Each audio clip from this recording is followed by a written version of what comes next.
La femme occupe une place de choix dans l'action du président de la République, Félix-Antoine Tshisekedi Tshilombo. Lundi 8 mars 2021, célébration de la Journée internationale des droits de la femme.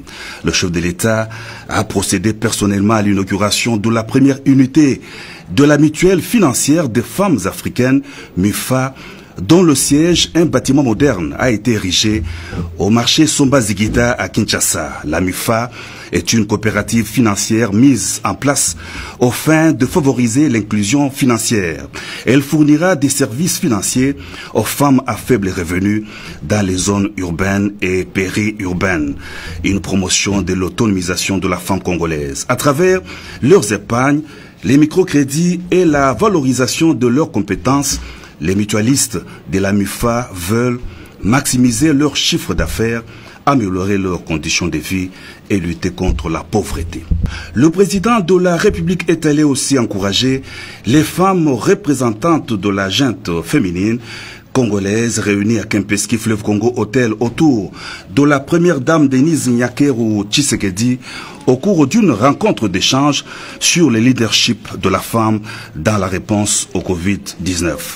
Un des temps forts de cette rencontre a été la remise des trophées à un échantillon de femmes, 58 au total, qui ont donné le meilleur d'elles-mêmes dans la lutte contre la pandémie de Covid-19 au pays. Les femmes sont en première ligne face à la crise du Covid-19 en tant que professionnelles de santé, pourvoyeuses de soins, innovatrices communautaires. La 984e réunion de chefs d'État et des gouvernements du Conseil de paix et sécurité de l'Union africaine s'est tenue par visioconférence au cours de la semaine. 3 grandes allocutions du président en exercice de l'Union africaine Félix-Antoine Tshisekedi Tshilombo, du président du Conseil de paix et sécurité, le Kenya Uhuru Kenyatta, et du président de la Commission de l'Union africaine Moussa Faki ont marqué cette rencontre. Les discussions ont tourné autour de la paix durable en Afrique avec un focus sur le changement climatique et ses effets sur la paix et la sécurité à travers le continent. Toujours par visioconférence, à partir de son cabinet de travail, le président de la République Félix-Antoine Tshisekedi Tshilombo s'est entretenu avec le vice-président de la Banque mondiale pour l'Afrique, Hafez Ghanem. Les réformes économiques et judiciaires ainsi que la nécessité de poursuivre l'effort en faveur de la stabilité actuelle du cadre macroéconomique ont été au menu des échanges. La Banque mondiale s'est résolue à accompagner les réformes institutionnelles sous la haute direction du chef de l'État Félix-Antoine Tshisekedi Tshilombo. Par ailleurs, le président de la République a décidé de construire un nouveau marché central dans la ville de Kinshasa en lieu et place de l'ancien marché devenu vétuste et inondé par des immondices. La décision du chef de l'État a été prise à l'issue d'une visite éclair du marché central et des échanges à bâtons rompus qu'il a eu avec les différents protagonistes dans ce dossier qui s'est transformé en un conflit social dans la ville de Kinshasa. Les travaux de construction du nouveau marché ont été confiés à l'entreprise Sodema avec un financement de la FBN Bank.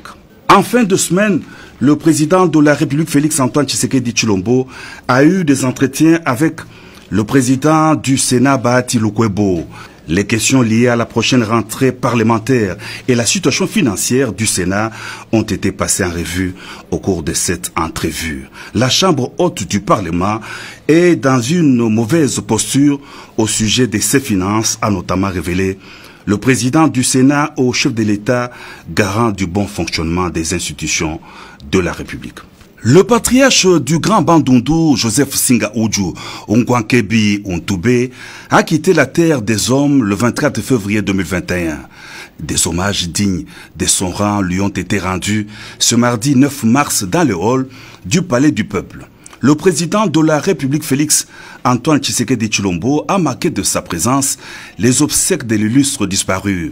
Aussitôt arrivé à l'hémicycle du Palais du Peuple, le chef de l'État a déposé une couronne de fleurs devant le corps de l'ancien Premier ministre Singa Uju. Il a réconforté la famille biologique du défunt avant de rejoindre l'assistance où l'on a noté la présence des présidents de 2 chambres du Parlement, du Premier ministre et de quelques membres du gouvernement sortant, ainsi que des responsables des autres institutions de la République. L'oraison funèbre a été lue par le vice-premier ministre, ministre sortant du budget, qui a d'entrée de jeu remercié le chef de l'État de sa présence en dépit de ses multiples occupations pour honorer la mémoire de l'ancien Premier ministre Joseph Singa Odjou. Bodé Mayo a loué l'engagement patriotique du défunt et ses loyaux services rendus à la nation. Licencié en droit de l'université Lovanium, actuelle université de Kinshasa, Joseph Singa Odjou a connu une carrière politique riche. Ancien ministre provincial de l'Intérieur et de l'Information à Inongo, député national élu, il a été tour à tour ministre d'État chargé de l'Intérieur, ministre délégué à la présidence de la République, ministre des Transports et Communications, ministre des Réformes institutionnelles, de la Justice et garde des Sceaux et ministre du Plan et de la Reconstruction nationale.